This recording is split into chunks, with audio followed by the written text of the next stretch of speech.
नमस्कार, मैं रचना शर्मा चढ़ती कला डैम टीवी देख रहे सभी दर्शकों का स्वागत करती हूं। आप देख रहे हैं हरियाणा के विशेष समाचार।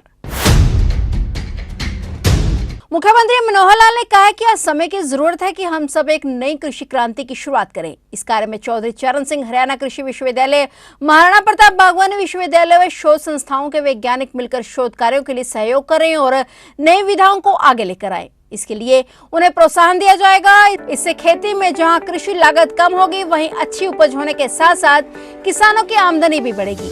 ये वाक्य मुख्यमंत्री मनोहर लाल ने चौधरी चरण सिंह हरियाणा कृषि विश्वविद्यालय हिसार में आयोजित हरियाणा कृषि विकास मेला 2023 के समापन अवसर पर संबोधित करते हुए कहे। इससे पहले सीएम ने कृषि उपकरणों व उत्पादों से जुड़ी प्रदर्शनी का भी अवलोकन किया। इस मौके पर मुख्यमंत्री ने अंडरग्राउंड पाइपलाइन पोर्टल तथा ई-रूपी ऐप भी लॉन्च किए। मुख्यमंत्री ने अपने संबोधन में कहा कि हरियाणा के बारे में कहा जाता है, यहाँ जय जवान, जय किसान, जय विज्ञान, जय अनुसंधान का संगम है और इसके साथ ही जय पहलवान भी जुड़ता है। हरियाणा कृषि प्रधान प्रदेश है।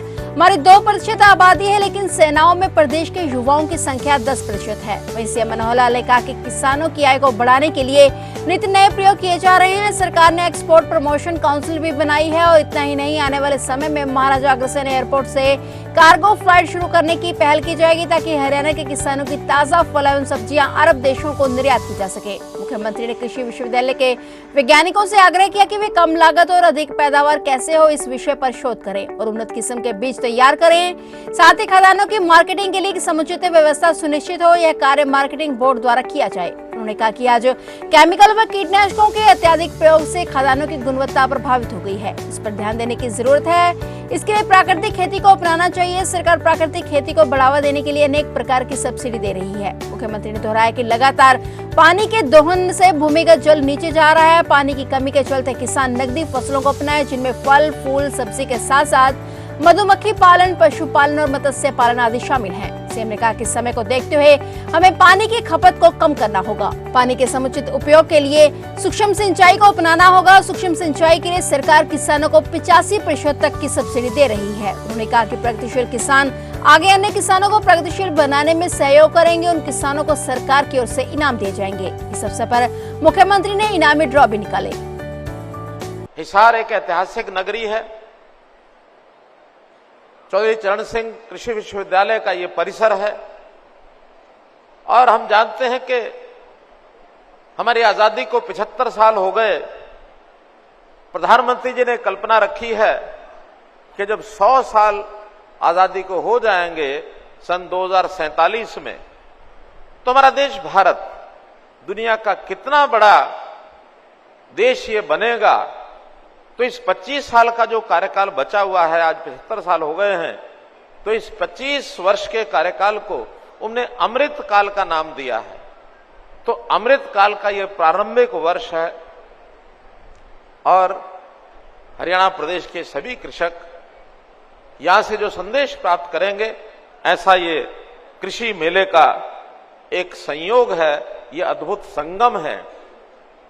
और जैसे हरियाणा के बारे में कहा जाता है कि यहां जय जवान, जय किसान, जय विज्ञान, जय अनुसंधान, इनका संगम तो है ही है।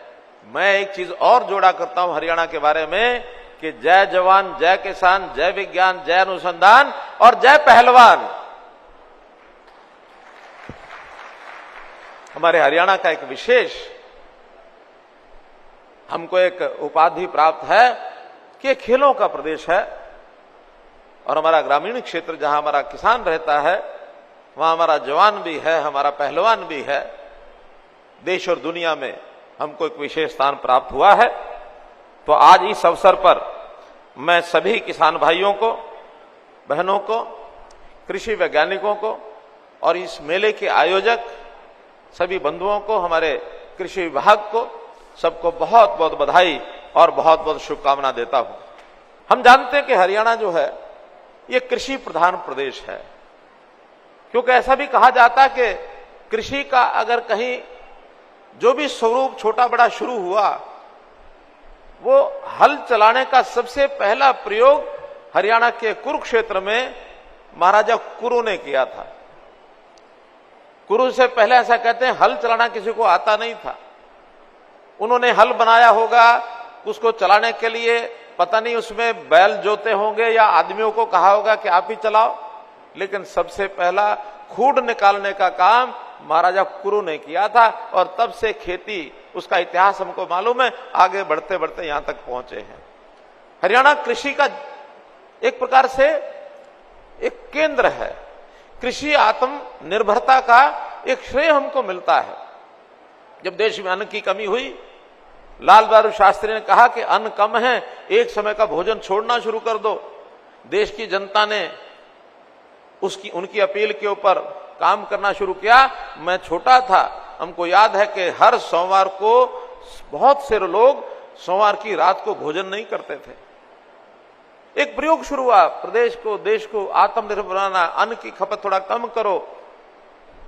लेकिन वहीं पर किसानों ने संकल्प लिया कि हम कृषि का जो हरित क्रांति का जो काम शुरू हुआ, वो उस समय का जो पंजाब था, हरियाणा पंजाब एक ही था, यहां से शुरू हुआ। सारे देश को हमने अन्न खिलाया, सारे देश के लोगों का पेट भरने का काम हमने किया और अन्न इतना ज्यादा पैदा हो गया कि हमने दुनिया को भी अन्न देना शुरू कर दिया, जो देश इंपोर्ट करता था। तो आत्मनिर्भरता का एक काम उसने जब हमने शुरू किया, तो उस समय भी हमारे प्रदेश का 80% 70% जनता कृषि पर निर्भर थी। जमीनों का जो हमारा जो आकार था वो बड़ा था।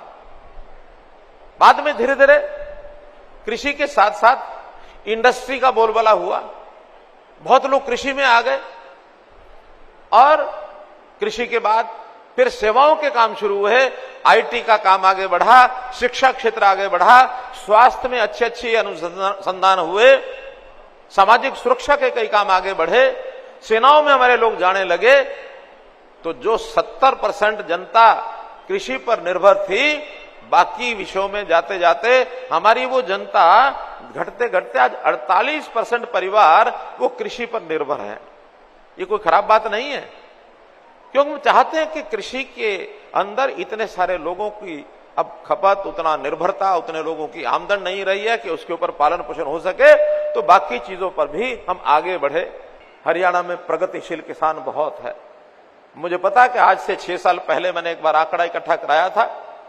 उस समय 550 किसान ऐसे थे जो प्रगतिशील थे। हमने कहा कि प्रगतिशील किसानों की योजना बनाओ, अपने जैसे 5 किसान और तैयार करो, ये टारगेट दिया था। और उसमें प्रगतिशील किसानों के लिए इनाम भी रखा था, कोई 1 लाख, 2 लाख, 3 लाख ऐसे कुछ राशि रखी थी। मैं कहता हूं सभी 550 जो उस लिस्ट में थे, उनको अपने जैसे किसान और बढ़ाने चाहिए। अरे भाई, हमारी आमदन तो है ही है, लेकिन हम अपने पड़ोसी के किसान को भी वैसा बढ़ा देंगे तो हमारी आमदन घटेगी नहीं, उस प्रकार की खेती वो करना शुरू कर देगा। तो मेरा कहने का ये नए नए प्रयोग हमको प्रगतिशील किसानों के माध्यम से इस काम को आगे बढ़ाना चाहिए, इसको सीखना चाहिए। प्रधानमंत्री जी ने यह कहा कि हर किसान की आय डबल करनी है। अब डबल करने के लिए कोई छू मंत्र तो है, डबल नहीं हो जाएगी, छू मंत्र नहीं है। उसके लिए नई नई बातें ये हमको तय करनी पड़ेंगी। कैसे किसान की लागत कम हो, क्योंकि आमदन बढ़ाने के 2 तरीके हैं, लागत कम करना और फसल की कीमत ज्यादा लेना। तो लागत कम करने के लिए भी हमारे कृषि विश्वविद्यालय ने बहुत से ऐसे नए नए रिसर्च की है, उसके ऊपर हमको आना चाहिए। आय बढ़ाने के लिए जैसा मैंने बताया, एमएसपी तो है ही है, भावांतर भरपाई योजना है ही है। हमने इसमें एक्सपोर्ट प्रमोशन काउंसिल बनाई है कि किसान की उपज का एक्सपोर्ट कैसे करें। आज ही मैंने कमल गुप्ता जी को कहा, हिसार का हमारा एयरपोर्ट बहुत बड़ा एयरपोर्ट बन रहा है, अंतर्राष्ट्रीय स्तर का बन रहा है। जब पैसेंजर की फ्लाइट जब चलेगी तब चलेगी, हम तुरंत कुछ फ्लाइट कार्गो की शुरू करा सकते हैं। हमारे हरियाणा की ताजा सब्जियां, ताजा फल यहां से ला दो और अरब की कंट्रीज में भेजो। अरेबियन कंट्रीज में ना सब्जी होती है ना फल होता है, सब बाहर से मंगवाते हैं। तेल का पैसा उनके पास बहुत है, हम सब्जियां भेजें, तेल मंगवाए। हमारे यहां तेल नहीं होता, उनके यहां सब्जियां नहीं होती, तो हम क्यों नहीं कार्गो की फ्लाइट शुरू कर दें और रोजाना सब्जी जहां होती है वहां से टेम्पो में, गाड़ी में भर के हिसार आए, हिसार उसकी शॉर्टिंग पैकिंग करा के और उसके बाद उसको पैक करें, उसके ऊपर स्टिकर लगाएं और उठाएं। शाम को जो है सवेरे सब्जी तोड़ी हुई शाम को अरब कंट्रीज में पहुंच जाएगी। फिलहाल हरियाणा के विशेष समाचारों में इतना ही और नए समाचारों के साथ फिर से हाजिर होंगे। तब तक के लिए देखते रहिए चढ़ती कला टाइम टीवी।